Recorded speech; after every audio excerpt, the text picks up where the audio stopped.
Salut Ginolan, salut tout le monde. J'espère que vous allez bien, j'espère que vous avez passé une excellente journée et que votre nuit s'annonce dans les plus beaux auspices. Alors, je vais aller très vite parce que c'est très long, ok? Les snaps sont longs, sont même interminables, mais je dois faire mon métier parce que là, c'est un gros update d'une affaire dont j'ai déjà eu à traiter dans ma newsletter.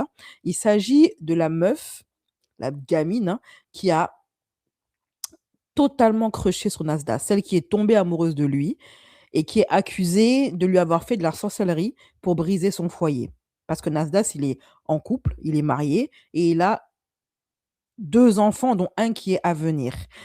Et en fait, cette fille-là, qui s'appelle Mouna, les gens de l'équipe de Nasdaq l'accusent de non seulement d'être genounée, d'être possédée par un démon, elle-même, elle l'a avoué qu'elle est possédée, voilà. Et ils disent également qu'ils la trouvent extrêmement dangereuse et on a pu remarquer grâce à mes 2 vidéos, hein, que j'ai faites, sur elle, qu'elle se montre extrêmement aguicheuse envers Nasdaq qui pourtant est en couple. On voit clairement qu'elle est amoureuse de lui et lui, il n'arrive pas à se séparer d'elle et drama sur drama, comportement aguicheur sur comportement aguicheur, bref, cette fille-là, elle est bizarre. Entre des tatouages étranges de genounerie qu'il y a sur elle, des trucs de sorcellerie, de magie noire qu'elle a tatoué sur elle, des photos étranges qu'elle... Bref, cette fille est bizarre, ok? Elle est très étrange. Et déjà, d'ores et déjà, les membres de la team Nasdaq avaient confié à l'influenceur qu'ils avaient peur d'elle. Voilà. Ils sont tous là, effrayés par cette nana-là. Et ils ont tous essayé de mettre Nasdaq en garde en lui demandant de la faire dégager de l'équipe parce que cette fille est dangereuse. Sauf que Nasdaq, il aime bien cette gamine. Il l'a récupérée quand elle était encore à peine majeure. Je crois même qu'elle était mineure. OK? Depuis, entre eux, je sais pas moi, il s'est développé un jeu de séduction extrêmement malsain. Et puis, au final, elle a commencé à se tatouer des choses bizarres sur le corps, à avoir un comportement étrange, à essayer de l'allumer en permanence. Bref, ce live aussi, il va se dire des choses qui ne sont pas YouTubables. YouTube n'aime pas ce genre de sujet. Donc, il se peut que mon live soit, encore une fois, striké par les haters ou autres. Donc, dans tous les cas, le replay de ce live sera disponible dans ma newsletter. Vous aurez la version complète et intégrale de toute l'histoire, du début jusqu'à la fin. Donc, cette gamine qui déjà filé un très mauvais coton, hein, je l'avais déjà dit dans ma newsletter, je vous invite à y aller. Voici le lien de ma newsletter pour ceux qui veulent voir toutes les vidéos que j'ai faites, dossiers notamment, que j'ai faites sur cette nana-là et sa relation bizarre avec Nasdaq et les histoires de sorcellerie. Arrivé hier soir, ce qui devait arriver, cette fille, elle a tenté d'agresser son mec, mais pas que son mec, toute la villa, notamment les filles, avec un objet contendant. Voilà. Hem, de ce que j'ai pu comprendre, parce que c'était un cafouillis pas possible, Nasdaq actuellement, il a fait voyager son équipe en Égypte. Il a pris 2 hôtels. Un hôtel pour les filles, un hôtel pour les garçons. Ils sont séparés. Mais hier soir, ils ont voulu faire une fiesta parce que Nasdaq leur a interdit d'aller en boîte de nuit. Donc, ils ont dit, bon, comme on ne peut pas sortir en boîte, eh ben, on va faire la fête à la maison. Chose qu'il a acceptée. Lui, il est parti dormir avec sa femme dans un autre appartement.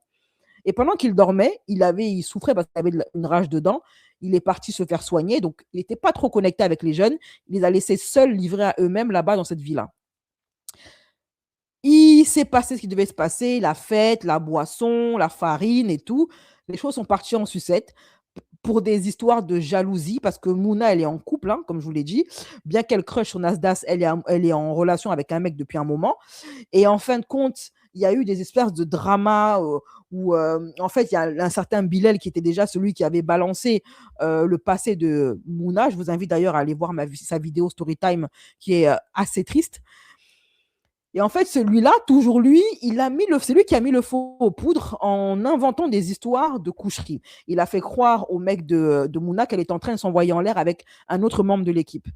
Lui, il a mal pris, mais il s'est pas énervé pour autant, il est parti se coucher. Et à ce moment-là, Mouna, quand les histoires ont commencé, elle aussi, elle soupçonnait son mec pendant la soirée d'avoir essayé de danser avec une autre fille et d'avoir essayé de la draguer. Donc, elle est montée dans les tours, la jalousie l'a pris, elle a commencé à péter un câble et elle a déboulé dans la chambre où dormait son mec. Elle lui a balancé un verre dans la tronche. Après ça, les hommes ont essayé de la retenir parce qu'avant même de s'échapper pour rejoindre le pavillon des hommes, elle avait déjà commencé à agresser sa rivale, entre guillemets, et en lui tirant les cheveux, en la frappant.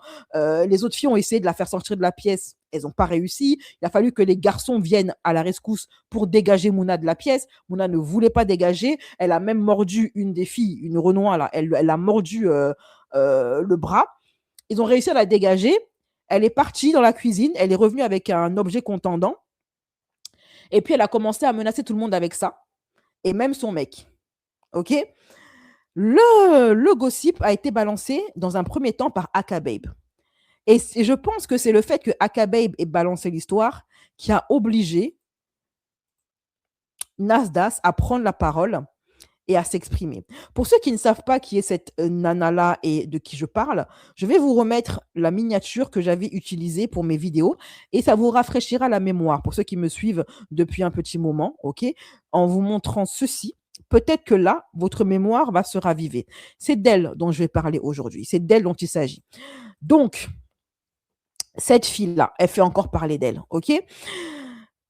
Aka Babe, il y a de ça à peu près presque une journée, il a fait une story pour dire oh là là, affairage, gros dossier dans la team Nasdaq, il se passe des choses bizarres, ça s'attaque, ça s'agresse à coups d'objets contondants pour des histoires de farine. Ça, c'est la version de Aka Babe. Mais l'histoire, elle est bien plus rocambolesque que ce que Aka Babe avait balancé dans sa story. Celle qui voulait prendre la deuxième nouvelle en mode dinguerie, Aquaweb dinguerie. Écoutez-moi bien, on m'a appelé. Là, il est quand même 6h du matin. On m'a dit Aquababe, ils se sont battus en Égypte. J'ai dit qui s'est battu en Égypte? Parce que là, on parle de la team Nasdaq vu qu'ils sont en Égypte. On m'a dit, à ce qui paraît, Mouna et Bilal se seraient battus, je précise bien, se seraient battus pour des questions juridiques, parce qu'on parle quand même d'un sujet assez touchy, se seraient battus pour glacer. Manque de cocaïne, ils se sont battus. En tout cas, ce que je peux vous dire, c'est que la cocaïne, elle fait des ravages, en fait.